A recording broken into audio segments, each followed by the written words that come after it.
Ya, Assalamualaikum warahmatullahi wabarakatuh. Selamat pagi, semangat siang buat semua.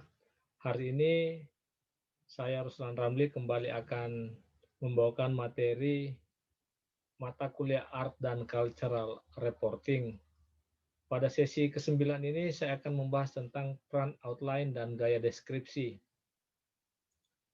Nah, seperti kebanyakan orang bahwa memulai sesuatu bisa dilakukan dengan cara membuat outline. Tetapi ada juga yang langsung mengeksekusi tanpa mengandalkan outline. Nah, khusus untuk penulisan, outline ini adalah sesuatu yang punya peran besar. Outline ini bisa memudahkan bagi penulis. Karena kita tahu bahwa outline adalah kerangka ya, dia adalah garis besar. Dia adalah rencana penulisan dengan membuat garis-garis besar dari suatu karangan yang akan digarap. Jadi ide-ide itu disusun secara sistematis, logis, jelas, terstruktur, dan teratur. Outline ini penting biar tulisan kita terarah, biar tulisan kita terstruktur, biar tulisan kita sistematis. Nah, jangan sampai kita menulis ide-ide yang sudah tertuang itu menjadi tidak runut atau lompat-lompat. Kenapa kita memerlukan outline? Karena outline adalah panduan. Dia bukan sesuatu yang wajib, hanya saja bagi penulis-penulis yang baru memulai, belum cukup kuat, maka penting bagi sebuah outline. Berbeda dengan penulis yang sudah mapan, penulis yang sudah profesional, outline itu ada di benak mereka. Tetapi buat kita, outline itu perlu kita buat dia dari awal. Kenapa? Karena satu, menjaga alur tulisan. Bukankah alur salah satu kekuatan dari tulisan? Tanpa alur, pembaca akan dibuat bingung. Arahnya kemana, endingnya seperti apa. Nah, kemudian kedua, tidak terbebani mengingat-ingat jalan cerita yang belum tercantum di naskah. Artinya apa? Di dalam membuat tulisan, poin-poin yang akan kita pakai, ide-ide yang akan kita tuangkan harus jelas. Jangan sampai ada yang tertinggal. Dengan outline itu kita bisa mencentang mana ide yang sudah tersalurkan, mana ide yang belum tersalurkan. Kemudian bisa melompat-lompat isu yang dibahas tanpa harus kehilangan arah. Artinya apa? Outline itu yang memandu kita sampai batas mana kita bisa berkreasi, sampai batas mana kita berhenti. Isu yang kita bahas, sesuatu yang akan kita tulis, kita tahu bahwa jangan sampai ini terlalu melebar. Jangan sampai kita menulis sudah keluar dari tema. Uraian kita sudah berlembar-lembar, sudah ratusan kata. Barulah kita sadar bahwa ternyata kita keluar dari topik yang akan kita bahas. Jadi outline yang akan membatasi. Nah, kemudian ini buat editor. Dia tidak akan bekerja keras karena dia tahu bagaimana alur ini berjalan, bagaimana ide pokok ini terjaga, Itulah kenapa outline menjadi sesuatu yang penting. Berikutnya adalah gaya deskripsi. Tentu menulis ada banyak gaya yang biasa dipakai oleh seorang penulis. Salah satunya adalah gaya penulisan deskriptif. Apa itu? Ya, pemaparan atau penggambaran dengan kata-kata tertentu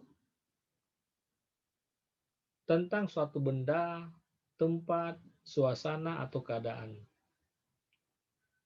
Deskripsi adalah suatu bentuk wacana yang berusaha menyajikan suatu objek atau suatu hal sedemikian rupa sehingga objek tersebut seolah-olah berada di depan mata kepala. Seakan pembaca melihat sendiri objek itu. Dengan kata lain, deskripsi adalah proses penggambaran. Ketika kita bercerita tentang jalan raya, kita menggambarkan seperti apa keadaan di jalan tersebut, maka yang membacanya seolah-olah mereka ada di jalanan itu.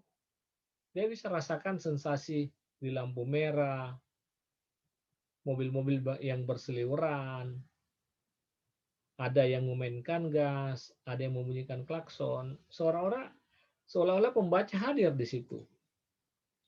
Saya ambilkan contoh ketika berbicara tentang manusia. Ya. Pertama, mulailah dengan hal-hal yang sifatnya umum sebagai perkenalan. Katakanlah, Rihanna adalah wanita muda yang mengawali karir dari bawah. Penampilannya selalu anggun dengan menyelaraskan aksesoris yang dipakainya. Wajahnya yang teduh membuat orang tak bosan memandanginya, apalagi tutur katanya lembut.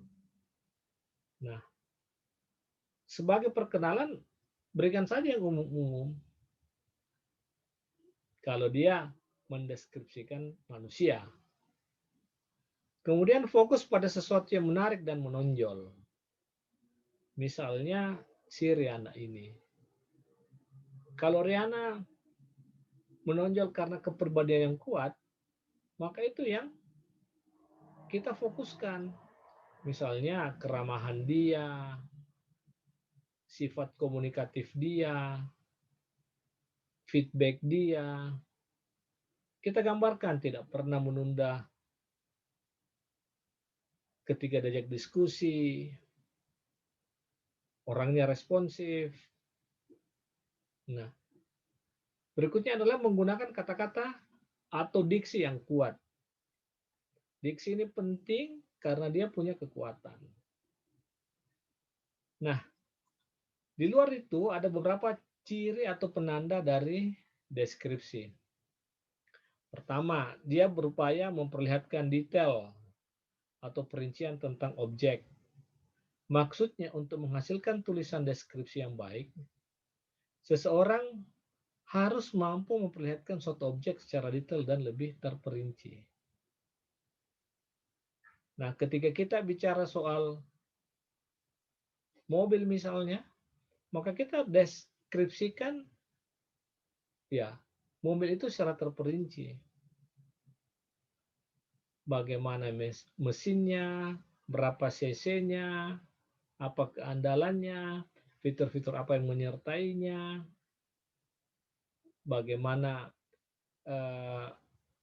internal aksesorinya, bagaimana manuvernya. Jadi kita detailkan sehingga pemahaman pembaca menjadi terupgrade setelah membaca tulisan itu. Berikutnya adalah bersifat memberi pengaruh, sensitivisme, dan membentuk imajinasi pembaca. Maksudnya, pembaca ikut merasakan tentang objek yang dilukiskan, dan pembaca merasa objek yang dilukiskan itu seolah-olah dapat dirasakan dengan imajinasi atau daya hayal yang disuguhkan oleh penulis. Ketika kita mengatakan mall itu ramai, maka kita mengantarkan pembaca seolah-olah dia berada di dalam mall itu. Keramaian itu misalnya orang yang lalu lalang, Bagaimana tenan-tenan selalu dipadati oleh pengunjung. Bagaimana atrium itu penuh dengan eh, jualan, penuh dengan promosi, disertai dengan mobil, motor, atau barang-barang yang tengah promosi. Nah, kita sampaikan ada sound effect di situ, menggunakan musik apa, siapa yang menyanyi kalau perlu, kemudian bagaimana pencahayaan di situ,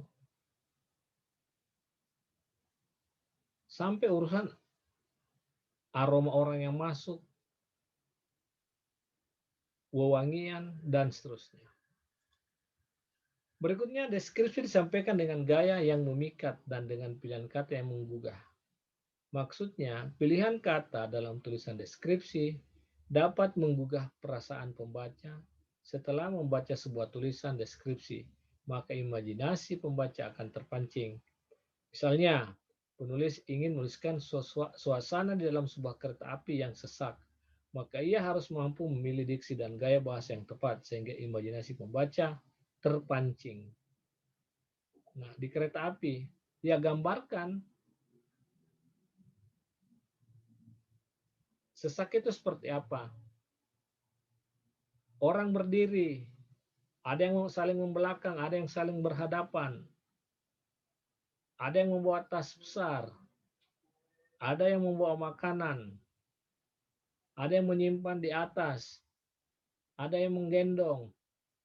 Nah, penggambaran itu sangat sangat penting sehingga kelihatan. Berikutnya adalah deskripsi lebih banyak memaparkan tentang sesuatu yang dapat didengar, dilihat, dan dirasakan, sehingga objeknya pada umumnya benda, alam, warna, dan manusia. Saya kira demikian demikian materi saya pada hari ini. Semoga bermanfaat. Sampai ketemu pada pertemuan berikutnya.